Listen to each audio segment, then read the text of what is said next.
और अब बात करेंगे रीवा की, जहां पर एनएसयूआई छात्रों पर पुलिस ने लाठीचार्ज कर दिया। परीक्षा में धांधली को लेकर छात्र प्रदर्शन कर रहे थे। डिप्टी सीएम के घर का घेराव करने छात्र जा रहे थे। पुलिस ने प्रदर्शनकारी छात्रों को पहले ही रोका। एनएसयूआई छात्रों ने बैरिकेड्स तोड़ने की कोशिश भी की। पुलिस और छात्रों के बीच झूमाझटकी भी हुई। प्रदर्शनकारियों पर वाटर कैनन का इस्तेमाल किया गया। करीब 10 से 12 प्रदर्शनकारी छात्रों को पुलिस ने हिरासत में भी ले लिया। इस दौरान क्या कुछ हुआ, इन दो तस्वीरों के मद्देनजर समझिए और देखिए। रीवा से तस्वीरें सामने आई है, जहां पर एनएसयूआई छात्रों का प्रदर्शन हो रहा था, तो पुलिस को भी उन्हें रोकने में, आगे बढ़ने में जद्दोजहद करनी पड़ रही थी। जिस तरह से एनएसयूआई कार्यकर्ता आगे बढ़ने की कोशिश कर रहे थे। दरअसल डिप्टी सीएम के घर का घेराव करने ये सभी छात्र जा रहे थे। पुलिस भी मौके पर मौजूद थी। छात्रों को आगे बढ़ने से रोकने की जद्दोजहद पुलिस कर रही थी। इस दौरान लाठीचार्ज भी किया। कुछ छात्रों के चोटिल होने की भी खबरें आ रही हैं। दरअसल आरोप परीक्षा में धांधली के लग रहे हैं, जिसको लेकर छात्र आक्रोशित थे और यही वजह है कि एनएसयूआई के छात्र सड़कों पर उतर आए और उसके बाद काफी देर तक हंगामा, नारेबाजी हुई। पुलिस ने भी इस पूरे मामले को लेकर कार्रवाई की।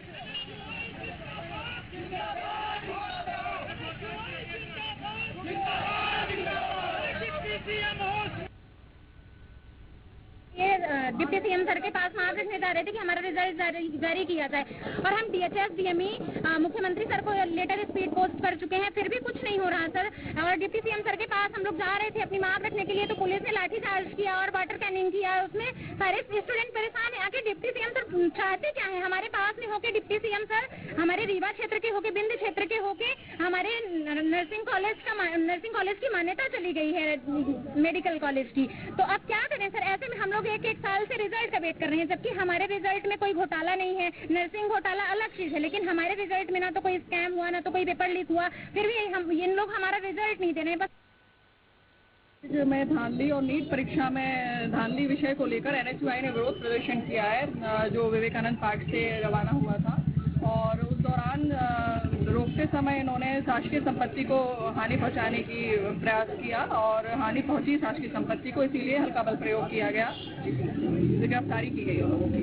नर्सिंग कॉलेज में जो घोटाला है और नीट परीक्षा को लेकर, विषय को लेकर इन्होंने विरोध प्रदर्शन किया है, उसको लेकर इनकी मांग है।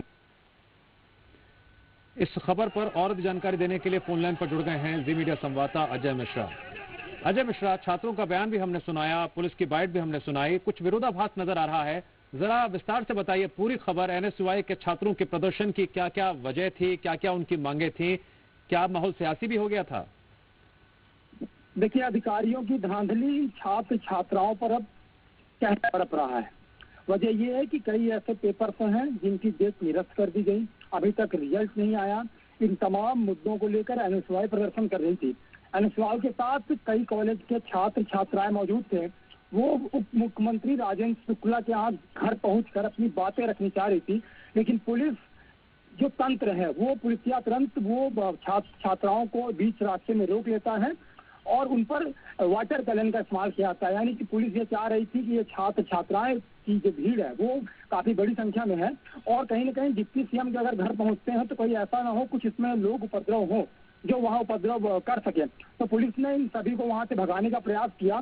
इस दौरान पुलिस ने छात्र छात्राओं पर लाठीचार्ज किया है। कई छात्र ऐसे हैं जो घायल हुए हैं, कुछ बेहोशी हालत में वहां पाए गए थे। कुछ छात्राओं पर भी लाठीचार्ज किया गया है।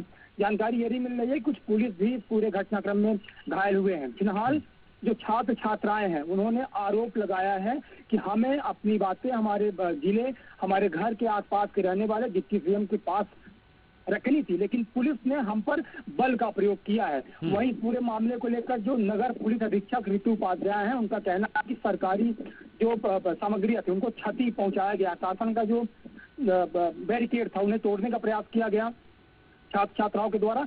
इस वजह से उन पर हल्का बल प्रयोग किया गया, लेकिन कई ऐसे छात्र छात्राएं हैं जो गंभीर रूप से घायल हैं, कुछ घायल हैं, कुछ बेहोशी हालत में मिले हैं। फिलहाल अब इस पूरे मामले की जांच भी की जा रही है। फिलहाल अभी इसकी कंट्रोल में है, पुलिस ने सभी को भगा दिया। अजय, जानकारी के लिए शुक्रिया।